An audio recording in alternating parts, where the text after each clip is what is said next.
बड़ी खबर आ रही है, पाकिस्तान अफगानिस्तान के बीच सीज फायर हो गया। जी हां, अब युद्ध विराम लग चुका है, सीज फायर हो गया है। युद्ध विराम पर अफगानिस्तान का बड़ा दावा है। पाकिस्तान ने लगाई सीज फायर की गुहार, घुटनों पर आई आसिम मुनीर की सेना।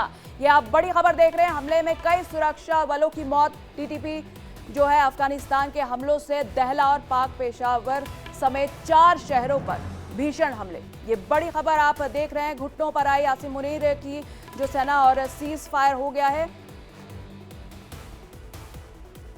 पाकिस्तान और अफगानिस्तान के बीच सीमा पर हालात लगातार तनावपूर्ण बने हुए। तालिबान के लड़ाके पाकिस्तान सैन्य चौकियों पर हमले कर रहे हैं, जिससे पाकिस्तान बुरी तरह से दहल उठा।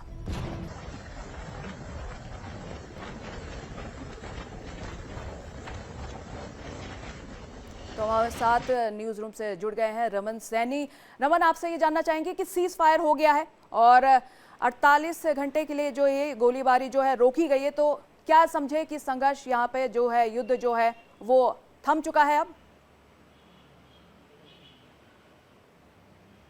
देखिए गार्गी, निश्चित रूप में पाकिस्तान और अफगानिस्तान के बीच में पिछले एक हफ्ते से जो हिंसक युद्ध जो है वो चल रहा था, जिसमें कई लोगों के मारे जाने की जानकारी जो है वो निकलकर सामने आई थी। अफगानिस्तान ने जब पहले दिन अटैक किया था उस समय भी 58 पाकिस्तानी सोल्जर्स जो है उनके मारे जाने की खबर मिली थी, जिनमें से 23 के मारे जाने की पुष्टि तो खुद पाकिस्तान की सरकार की तरफ से, ISPR की तरफ से जो है वो की गई थी। उसके बाद हमने देखा कि 60 घंटे जो है वो एक शांति रही, लेकिन कल हमने फिर देखा कि हिंसक जो है वो झड़पें दोबारा से शुरू हुई और अफगानिस्तान की तरफ से कई चौकियों पर कब्जा किया गया। साथ ही साथ में उनके कई टैंक्स को जो है वो अपने कब्जे में ले लिया गया। कई जगह पर जो पाकिस्तानी सोल्जर्स हैं उनको अपडेट कर लिया गया। और जब जवाबी कार्रवाई में पाकिस्तान की तरफ से हमला किया गया तो सीधे तौर पर स्पिन बोल्डक जो कंधार इलाके का एक जगह पड़ती है, वहाँ पर रिहायशी इलाकों को टारगेट किया गया, जिसमें 15 सिविल लोगों की है जान गई। उसके बाद अफगानिस्तान ने अपना रवैया बदलते हुए जो है वो कठोर प्रहार पाकिस्तान पर शुरू किया और पूरा दिन जो है वो कल पाकिस्तान के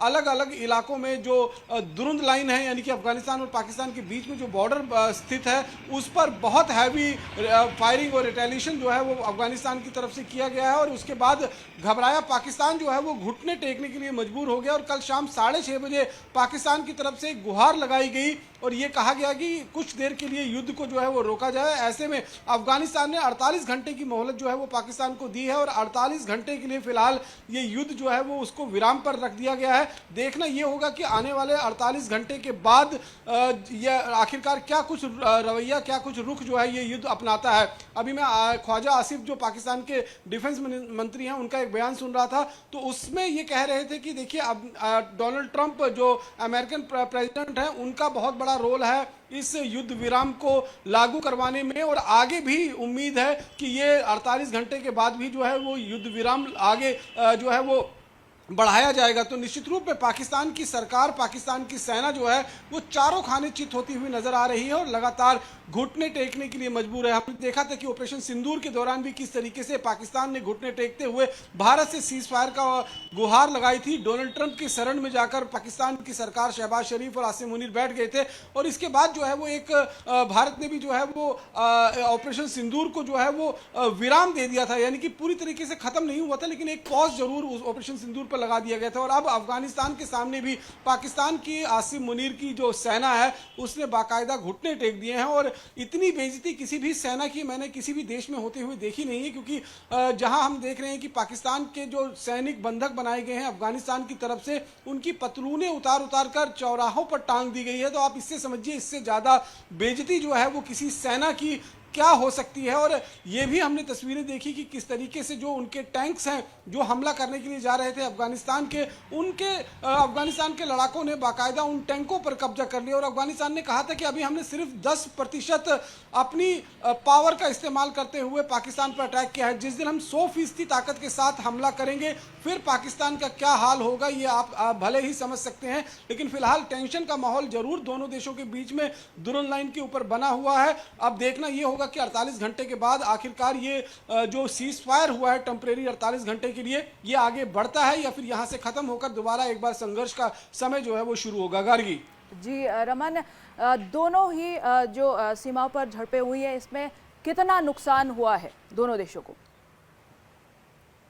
देखिए, निश्चित रूप में जिस तरीके से सबसे पहले शुरुआत अगर हम देखें तो अफगानिस्तान की तरफ से ये शुरुआत नहीं हुई थी, ये शुरुआत पाकिस्तान की तरफ से हुई थी जब 9 अक्टूबर को आतंक के अड्डों को ध्वस्त करने के नाम पर पाकिस्तान ने काबुल में जाकर एयर स्ट्राइक किया था और एक नहीं 3 लोकेशंस पर एयर स्ट्राइक की गई थी बाकायदा फाइटर जेट के माध्यम से, जिसमें बहुत नुकसान जो है वो काबुल और अफगानिस्तान को उठाना पड़ा था। उसके बाद अफगानिस्तान ने जब पलटवार 2 दिन के बाद करना शुरू किया तो फिर आप समझिए कि पाकिस्तान की सरकार चारों खाने चित होती हुई नजर आई। पहले दिन ही हमने तस्वीरें देखी थी कि किस तरीके से पाकिस्तान की चौकियों पर अफगानिस्तान के लड़ाकों का कब्जा हो रहा है, वहां पर जीत के जो है वो जश्न मनाए जा रहे हैं, नारेबाजी लगातार वहां की जा रही है।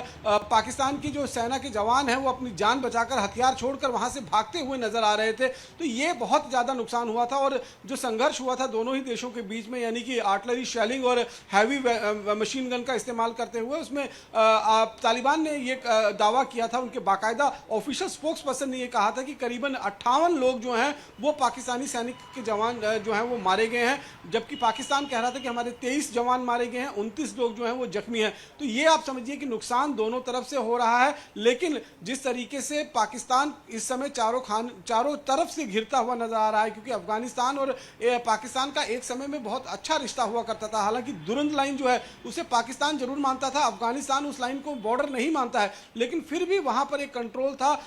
हमने देखा था कि जब नाटो फोर्सेस और अमेरिकन फोर्सेस 2000 से लेकर 2018-19 तक वहां पर बाकायदा कब्जा किए हुए थे, तब पाकिस्तान के ही ये लड़ाके, जो पश्तून लड़ाके हुआ करते थे, तालिबान जिनको पाकिस्तान ने टीडीपी का नाम दिया था, तहरीक तालिबान पाकिस्तान, वो कंधार में जाकर, वो तोरा बोरा की पहाड़ियों में जाकर अमेरिकन फोर्सेस का मुकाबला करते थे। यानी कि दोनों के बीच में एक भाइयों जैसा रिश्ता हुआ करता था। लेकिन पाकिस्तान की ही ये करतूतें हैं जिसकी वजह से ये दो भाइयों का रिश्ता जो है अब आज दुश्मनी में बदल चुका है। और जिस तरीके से कंधार, हम ये भी कह सकते हैं कि भारत की सरकार की जो डिप्लोमेसी रही है, पहले ही दिन से जब तालिबान के अंदर, अफगानिस्तान के अंदर तालिबान की सरकार बनी, तब से ही हमने अपना डिप्लोमेटिक गेम जो है वो शुरू कर दिया था। और आज अफगानिस्तान अगर भारत के इतने करीब है तो ये एक उसी वर्ल्ड डिप्लोमेसी का एक कहीं ना कहीं नतीजा है वो देखने को मिल रहा है। आज अगर पाकिस्तान और हिंदुस्तान का क्रिकेट का वर्ल्ड कप का मैच होता है, हिंदुस्तान जीतता है तो उसकी खुशियां, पटाखे जो हैं वो अफगानिस्तान में फोड़े जाते हैं, मनाई जाती हैं। तो यहां से आप समझ सकते हैं कि वर्ल्ड सिनेरियो कितना बदला है, किस तरीके से चेंज हुआ है। जो अफगानिस्तान और पाकिस्तान कभी करीबी हुआ करते थे, आज भारत और अफगानिस्तान की करीबी जो है वो बढ़ गई है।